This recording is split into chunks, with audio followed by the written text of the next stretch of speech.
Welcome to The New Next, a podcast that addresses current events and how they will impact the future.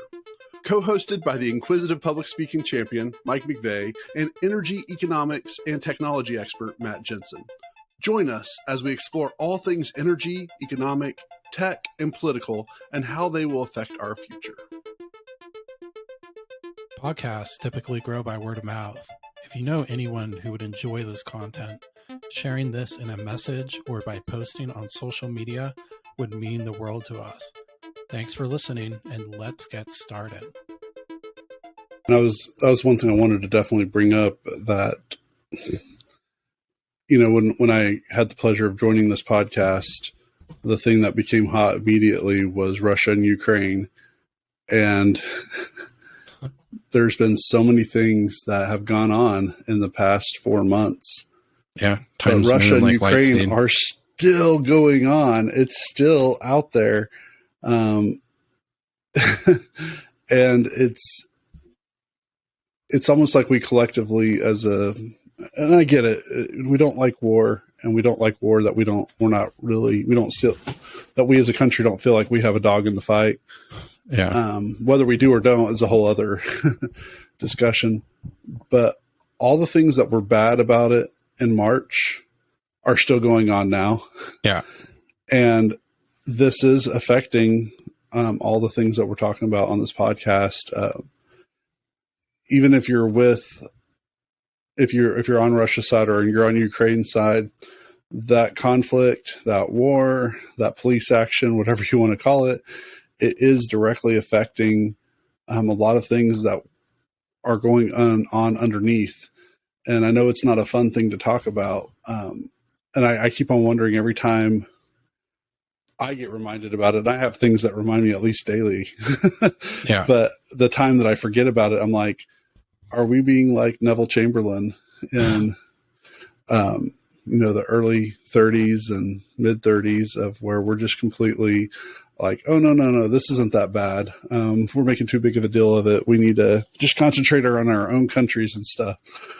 And the reputation of the America, it's a fitting that we're recording this on 4th of July on Independence Day. Mm-hmm. The reputation I grew up with about America is that we protect others. That's what we're about, is we help those who can't help themselves. We help fight wars for those who can't fight wars for themselves. And I think that's the identity a lot of us still want to presume is true about the USA.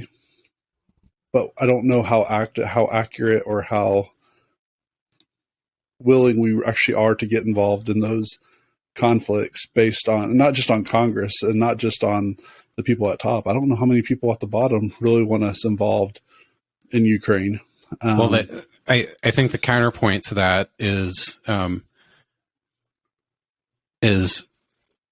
it worth us essentially funding, because we're primarily funding the war there, fighting to withhold country of Ukraine together, where a lot of these provinces have already voted to essentially secede from it.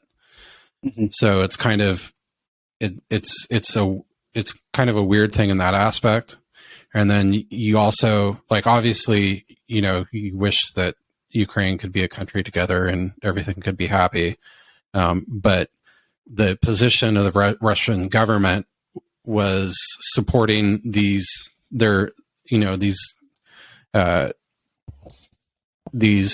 province or these areas of Russia to essentially secede from Ukraine last year. Mm-hmm. Had U.S.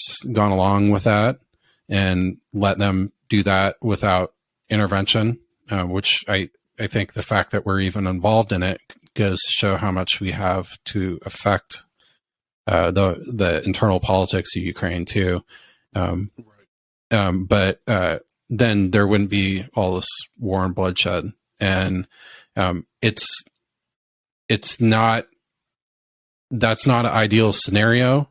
But the other scenario that we've come up is throwing chaos into things, accelerating basically worldwide divisions between countries, making us look like we're funding a proxy war sometimes, and then also a lot of these, the food crisis that's come out of this, I think, is really the thing that people aren't going to be talking about, but people are going to, you're looking at millions of people dying because they don't have access to food, and that's going to be in places where we don't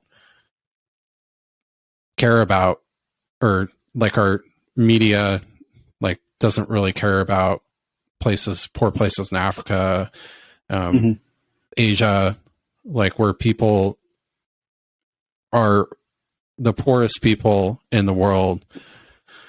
So it's interesting, right? There's not really, I think, a good conclusion to it, but we easily could have not been here. But it was I think there's this hate Russia narrative that's really developed ever since the Cold War. That Cold War mindset, I still think, influences a lot of our foreign policy. And sometimes you just have to look at things the way they are and how the world tends to work in an interconnected way. And what looks like the best decision on a first level decision isn't usually the best decision on a second or third level kind of response from it. So, right. Yeah. It sucks. But the world's a messy place. Still has to keep getting brought up. We might not bring it up every episode or even every month, but it's something that, as long as it goes on, we are going to bring up every once in a while. Yeah. Well, something kind of related to that, if you want to talk about the Lithuanian blockade. Sure. So I'm reading your notes because I don't have much to say on it, since you'll be the one that is the expounder, probably. So there's a Lithuanian blockage for train transported goods between Russia and Kalingrad, which is a Russian province within Lithuania, due to the European Union sanctions. So this is essentially, Kalingrad is considered sovereign Russian land, but it's fully surrounded by Lithuania. And they've been saying that due to Western sanctions, they're not allowed to have Russia send basically railed goods here. So essentially they've created a blockade with, every form of the definition. Blockades are considered an act of war. And this is just kind of one of these things where, the U.S. is in NATO, and we're kind of like the big beasts in the room that we fund all this stuff. Lithuania is a great country, and I have some Lithuanian friends. I love them. They're great people. But right. you do have this tiny little country that's also in NATO. If Russia went to war with Lithuania, our NATO agreements, as them being a NATO member, require us to declare war on Russia.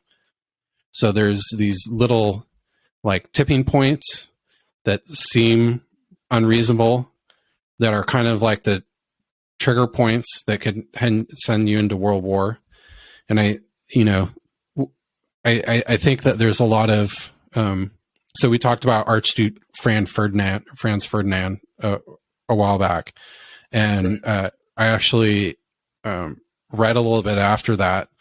I think that assassins, it's just the weird thing in history, right? So earlier that day, the assassins tried to blow up a bomb to get Archduke on the side of the road, and the bomb didn't work.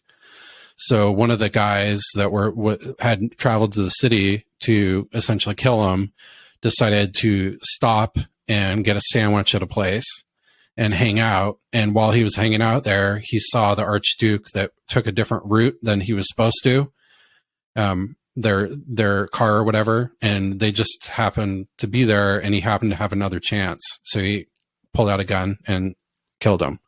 And that's how we essentially ended up in the war, right? Is a failed assassination attempt, and a guy decides to take a detour and get a sandwich, and they decide to take a detour and go on a different road too. And now we have a war. Like, I kind of think about this in a situation too, where you have like this, just a series of events all occurring, and you don't even think about this when you kind of put in sanctions. But this is a situation where it's like, well, a blockade is an act of war. So they've declared war on Russia. And there's these many layer effects where you're like, well, now we're sitting here in Oklahoma being like, well, I guess we're at a war with Russia. What does this mean? You know, it's the world's a funny place, and not like, haha, but it's just really weird how all these things, you know, everything of consequence seems to be interconnected. So it's just interesting. Yeah, it will. I'm sure we'll have more time to talk about some stuff. I know we have some stuff regarding the economy and geopolitics that will be coming up in a future recording. But it's amazing how little things and big things together make up the problems. It's not just one. It's never just one thing. It's always a mixture of things.